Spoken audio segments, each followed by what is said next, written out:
Good evening guys. Welcome to study with Sunita चलिए। एक बार फिर से स्वागत है स्टडी विद सुनीता चलिए। गाइस, आज मैं आपको व्यंजन पढ़ाने जा रही हूँ, ठीक है ना।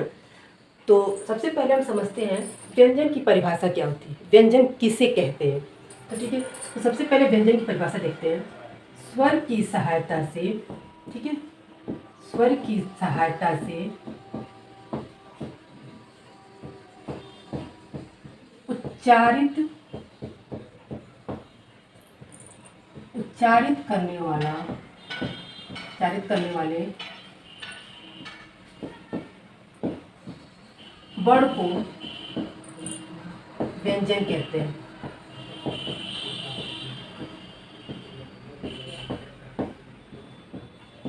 यूं कहिए या यूं समझ लीजिए कि मतलब जो स्वर की सहायता से जो वर्ण बोले जाते हैं उसको हम व्यंजन कहते हैं। जैसे देखिए, ये क है ना, इसको क्या है, इसमें स्वर नहीं है, कोई स्वर की मात्रा नहीं है, ये आधा अधूरा है, ठीक है। इसको हम नहीं बोल ऐसे बोल सकते हैं। लेकिन जब इसमें अस्वर लग जाएगा तो ये ऐसे हो जाएगा, ये तब ये व्यंजन बन गया। तो इसको हम पढ़ेंगे क, ठीक है। इसमें उच्चारण जो है अस्वर आ रहा है, इसका मतलब ये क व्यंजन है। लेकिन जब तक इसमें व्यंजन नहीं आएगा तब तक यह ऐसे लगा रहेगा, क्योंकि इसका तो ये वास्तविक रूप है, ठीक है ना। ये क का ये वास्तविक रूप है, हल लगा, ये वास्तविक रूप है। जब अस्वर मिल गया तो ये व्यंजन वर्ण बन गया, ठीक है ना।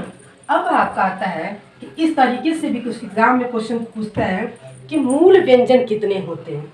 तो मूल व्यंजन अगर आपका पूछता है मूल व्यंजन कितने होते हैं, मूल व्यंजन की संख्या जो होती है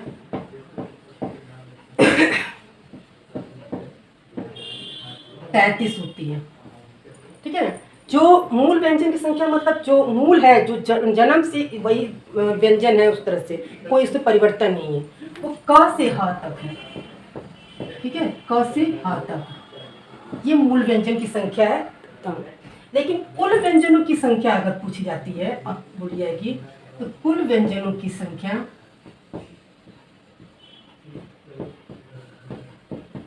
संख्या 39 है। अब आप ये सोच रहे होंगे, मैम आप तो बता रही हैं मूल व्यंजन की संख्या 33 है, ठीक है, फिर कह रही हैं कुल व्यंजनों की संख्या। अरे बाबा देखिए, जब आपसे एग्जाम में कुछ इस तरीके से क्वेश्चन पूछता है कि आप ये बताइए कि मूल व्यंजन की संख्या कितनी होती है, तो जब भी, क्योंकि मूल व्यंजन का मतलब कि उससे हमेशा उसमें कोई परिवर्तन नहीं हुआ है, वो क्योंकि देखिए अभी आपको नीचे बताया जाएगा कि व्यंजन व्यंजन वर्ण से मिलकर एक नया वर्ण बना है, ठीक है ना। तो वो है, लेकिन इनमें कोई परिवर्तन नहीं है, ये व्यंजन ऐसे ही है, ठीक है। इसीलिए इसे कहा गया है कि ये मूल व्यंजन है। और ये कुल व्यंजनों की संख्या अगर पूरी वर्णमाला में आपको देखा जाए स्वर को अलग करके और उसमें केवल व्यंजन की संख्या देखी जाएगी तो आपकी 39 है, ठीक है। ये आपको दो तरह से क्वेश्चन बना है कि मूल व्यंजन की संख्या कौन सी होती है, कुल व्यंजनों की संख्या कितनी है, 39 है। अब आता है कि व्यंजन के भेद। तो व्यंजन के भेद देखिए, वैसे तो व्यंजन के भेद अगर व्यंजनों की संख्या 39 दिया गया, यानी कि कुल व्यंजन में कितने कितने होते ये दिखा। लेकिन और देखिए, जैसे सब व्यंजन में क्या क्या आएगा, स्पर्श व्यंजन, ठीक है, स्पर्श व्यंजन। फिर आता है आपका अंतस्थ व्यंजन व्यंजन,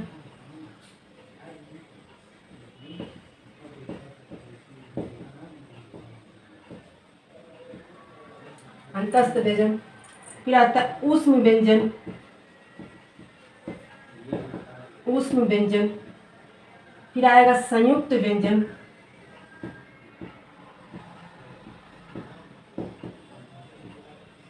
फिर आएगा द्विगुण व्यंजन।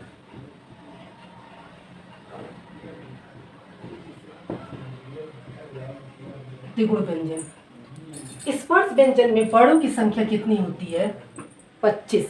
स्पर्श व्यंजन में वर्णों की संख्या कितनी होती है, 25। अंतस्थ व्यंजन में वर्णों की संख्या 4।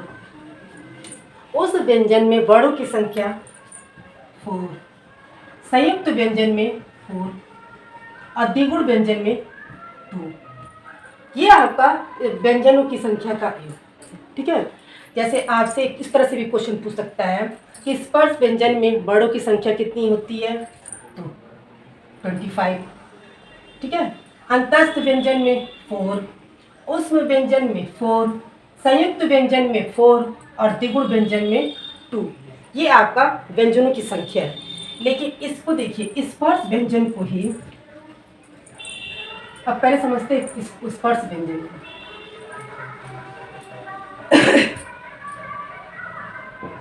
स्पर्श व्यंजन, स्पर्श व्यंजन को वर्गीय व्यंजन भी कहते हैं, ठीक है। वर्गीय व्यंजन भी कहते हैं। एक इस तरह से भी क्वेश्चन बन सकता है, ठीक है। स्पर्श व्यंजन को वर्गीय व्यंजन भी कहते हैं। ये इस तरह से भी क्वेश्चन बन सकता है कॉम्पिटिटिव एग्जाम के लिए कि स्पर्श व्यंजन को वर्गीय मतलब स्पर्श व्यंजन और क्या कहते हैं, तो वर्गीय व्यंजन कहते हैं। अब ये आप सोचिए कि कैसे ये वर्गीय व्यंजन हो गया, ठीक है ना। तो क से लेकर, ठीक है ना, क से लेकर प तक से ये आपका होता है स्पर्श व्यंजन, स्पर्श व्यंजन होता है, ठीक है। क से लेकर होता है स्पर्श व्यंजन। अब इसको देखते समझते हैं कैसे क से तक स्पर्श व्यंजन होता है। क,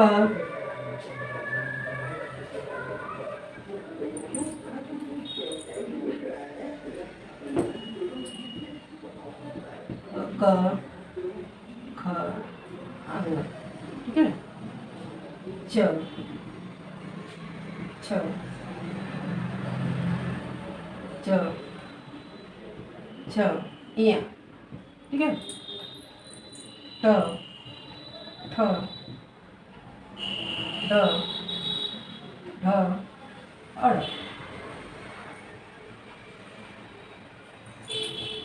त, थ, ध, त, ध, त, थ, द, ध, न, फिर होता है प, फ, ब, भ, म। ये आपके यहाँ से लेकर ये आपके अंतस्थ व्यंजन होते हैं। क, ख, ग, घ, अंग, च, छ, ज, झ, इया, ट, ठ, ड, ढ, अड़, त, थ, द, ध, न, प, फ, ब, भ, म। ये आपके हैं स्पर्श व्यंजन। ये आपका स्पर्श व्यंजन है, ठीक है। इसको क्या है, कैसे ये वर्गीय व्यंजन में आता है, इसको हम बोलते हैं, यानी कि वर्णों की जो पहला वर्ण होता है, पहली जो संख्या है, उसी से इस वर्ग को विभाजित करते हैं। यानी कि इसका पहला वर्ण कौन सा है, क वर्ग, इसको बोलते हैं क वर्ग, ठीक है ना। इसको बोलेंगे च वर्ग, इसको बोलेंगे ट वर्ग, इसको बोलेंगे त वर्ग, इसको बोलेंगे प वर्ग,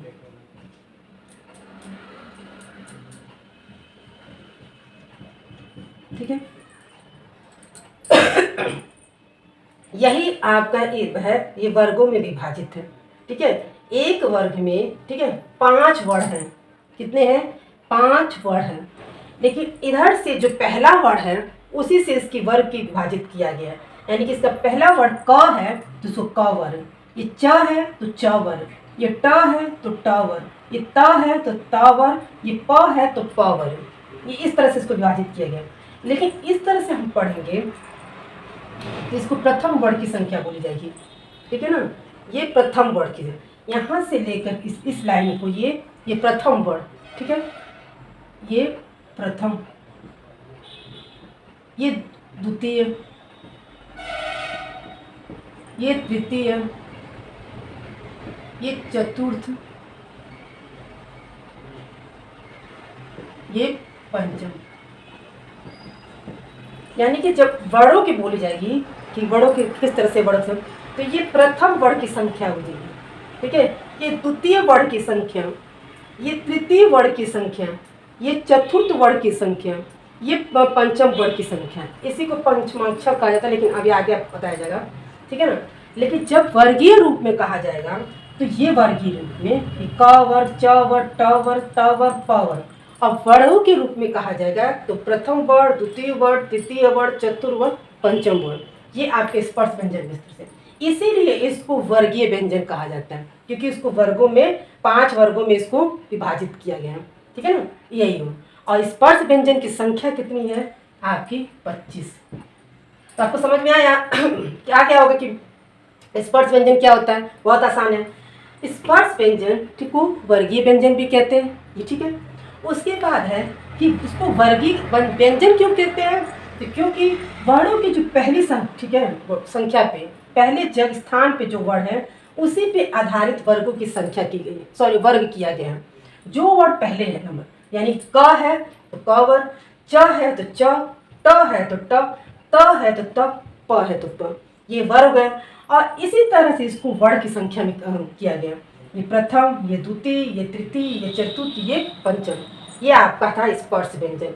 यानी कि स्पर्श व्यंजन की संख्या जो है ये 25 है। अब ये आपको पहचानना होगा कि कौन सा, जैसे अब ये है क वर्ग जो है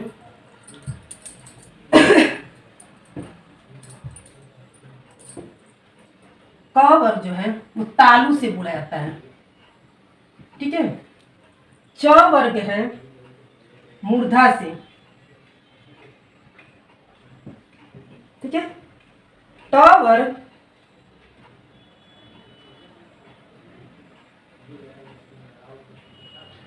सॉरी,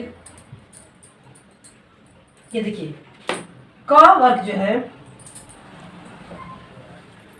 क वर्ग है ये कंठ से है, ठीक है। ये कंठ से बोले जाने वाला वर्ग है, कंठ, ठीक है। च वर्ग जो है वो मूर्धा से, ये सॉरी क वर्ग से कंठ से, और च वर्ग तालु से, तालु से। ट वर्ग है आपका मूर्धा से, त वर्ग है आपका दंत से, और प वर्ग जो है आपका ओष्ठ यानी कि होठ से। देखिए अब इसको कैसे पता चलेगा आपको कंठ से बोलने वाला कौन सा है, तालु से बोलने वाला कौन सा है, मूर्धा और दंत। जब भी क वर्ग, ठीक है बोलेंगे तो आपका जो कंठ निकलेगा ये वर्ड तो कंठ से निकलेगा, क, ठीक है, ख, ऐसे करके निकलेगा। अच्छा तालु से बोलेंगे, ठीक है, जीभ के नीचे से जो बोले है वो तालु, तो क्या बोलेंगे च, च, यानी कि ना तो ये तालु से निकलेगा, मूर्धा से, ठीक है। ये क्या है कि आपकी जो हवा जो निकलती है किस किस उससे निकलती वो बात है। यानी कि क वर्ग का हमेशा क्या है, हवा जो आपकी निकलती है छूते हुए जो निकलती है वो कंठ से निकलेगी। च वर्ग तालु से, मूर्धा से यानी कि जीभ के नीचे से जो मूर्धा निकली उससे, ऊपर वाले हिस्से से। दंत यानी कि होठों से छूते हुए, ठीक है ना, हवा जो निकलती है जो वर्ण निकलेंगे तो दोनों है, जैसे क्या बोलेंगे ता, बोलते त, यानी कि दांतों को छूते हुए जो वर्ण निकलता है वो दंत है। फिर ओष्ठ, ओष्ठ को कैसे बोलते हैं, अरे सॉरी होठ से कैसे बोलेंगे प, देखिए दोनों होठों मिल रहा है प, यानी कि आपकी जो हवा निकलती है, जो आपके वर्ण निकलते हैं होठों को छूते हुए निकल रहा है प, प। ये आपको अभ्यास करके देखिएगा कि क वर्ग से जब बोलते हैं क ख ग जब बोलिएगा कैसे निकलता है, क ख कंठ से निकलता है आपका, ठीक है ना। और जब च, च, छ जीभ के नीचे से तालु से आपका निकलता है, मूर्धा से ट, ट मूर्धा, ठीक है। फिर दंत त, त दांत से, ओष्ठ प, फ, ये क्या है आपके होठों से, यानी कि इन से आपका छूते हुए जो हवा निकलती है उसी को ये आपका हो गया स्पर्श व्यंजन। अब है आपका अंतस्थ व्यंजन। अंतस्थ व्यंजन में कौन कौन सा होता है?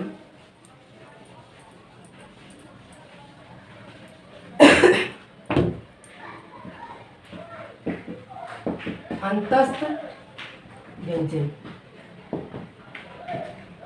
अंतस्थ व्यंजन में य, र, ल और व, ठीक है। अंतस्थ व्यंजन में य, र, ल, व यह स्वर और व्यंजन के साथ, ठीक है, इस बीच में स्थित से मिलते हुए बनता है। ये क्या है? जीभ, जीभ, तालु, ठीक है ना, दांत और होठों, ये स्वर और व्यंजन के बीच से हवा निकलती है, ठीक है ना। ये कैसे? जीभ से, तालु से, दंत से, होठों से, ठीक है। या, ठीक है, र, ल, व, ये जो वर्ड है य, र, ल, व, ये अंतस्थ व्यंजन है। इसका जो आपका हवा निकलती है, जो इसको उच्चारण कैसे किया जाता है? जीभ से निकलता है, तालु से, दंत से यानी दांतों से, होठों से। ये आपका क्या है? अंतस्थ व्यंजन है। फिर ऊष्म व्यंजन, ऊष्म व्यंजन, ऊष्म व्यंजन में श, ठीक है ना,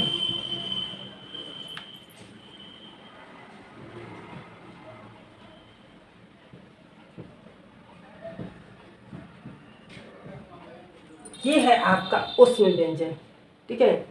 इसमें आपको आगे हम बताएंगे किस किस व्यंजनों से कैसे मतलब बोलने की प्रक्रिया, ठीक है। अभी तो आप केवल ये समझिए इन व्यंजनों में कितनी कितनी संख्या होती है। जैसे मैंने स्पर्श व्यंजन ने बताया 25, अंतस्थ व्यंजन ने बताया 4, ऊष्म व्यंजन में 4, ऐसे कर करके देखिए। ये है आपके ऊष्म व्यंजन में। इसमें क्या है? उच्चारण करते समय रगड़ करके जो हवा निकलती है, जो वायु निकलती है, उसी का है श, स, स, ह, श, स, स, ह, ये जो है ऊष्म व्यंजन है। उसके बाद आता है आपका संयुक्त व्यंजन। संयुक्त, अब ये देखिए संयुक्त व्यंजन कौन कौन सा होता है?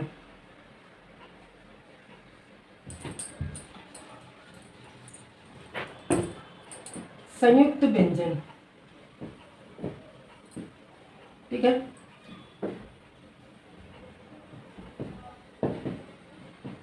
संयुक्त व्यंजन कौन सा होता है? स्र, छ, त्र, अज्ञ और स्र, ये आपके संयुक्त व्यंजन होते हैं। छ, त्र, अज्ञ, स्र, ये आपके संयुक्त व्यंजन क्यों है? क्योंकि दो व्यंजनों के मेल से ये आपके वर्ण बने हैं, ठीक है ना। दो व्यंजनों के मेल से ये वर्ण बनने के कारण ये संयुक्त व्यंजन कहे जाते हैं। अब वो कौन कौन से वो दो व्यंजन हैं? देखिए, जब क श से मिलके बनेगा ये छ बनेगा, ठीक है। उसके बाद त, ये होगा त्र, फिर है आपका ज,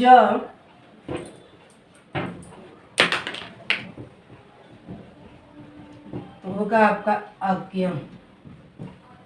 उसके बाद है श, ये हो जाएगा स्र। ये इसको संयुक्त व्यंजन इसीलिए कहा जाता है क्यों दो व्यंजनों के मेल से ये वर्ण बनते हैं। एक का वर्ण, ठीक है, और श, इससे बना छ, जो ये छ बन गया। त, र, बना त्र, ज, या से बना अज्ञ, श र से बना स्र, यानी कि दो व्यंजनों के मेल से जो व्यंजन बना उसी को हम संयुक्त व्यंजन कहते हैं। अब इसके बाद आता है द्विगुण व्यंजन। ठीक है, द्विगुण व्यंजन कौन सा होता है?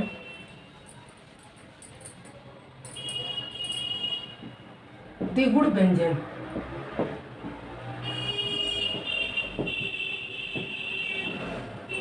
ड और ढ। ठीक है, ये दो वर्ड ऐसे हैं जब ये किसी भी शब्द में शुरू में लिखे जाते हैं तब इसमें नीचे बिंदी नहीं लगती है, और जब बीच में लिखे जाते हैं तब इसमें बिंदी लगती है। अब देखिए, आप आगे इसको आगे समझेंगे। तो द्विगुण व्यंजन में ड और ढ आता है। ठीक है, तो आपका व्यंजन आप बस आज यही समझ रहे हैं कि व्यंजनों की भेद कितने होते हैं। ठीक है, किन किन व्यंजनों में कौन कौन सी संख्या कितनी होती है। ठीक है, जैसे स्पर्श में, अंतस्थ में, उष्म में, त्रिगुण में, ये आपने व्यंजनों की संख्या आज पढ़ी है। ठीक है, तो आपको इतना ये तो आपको समझ में आ गया होगा कि व्यंजन के भेद कितने होते हैं, व्यंजनों की संख्या कितनी होती है। तो गाइज आपको समझ में आ गया होगा, तो प्लीज़ मेरे चैनल को लाइक, सब्सक्राइब एंड शेयर कीजिएगा।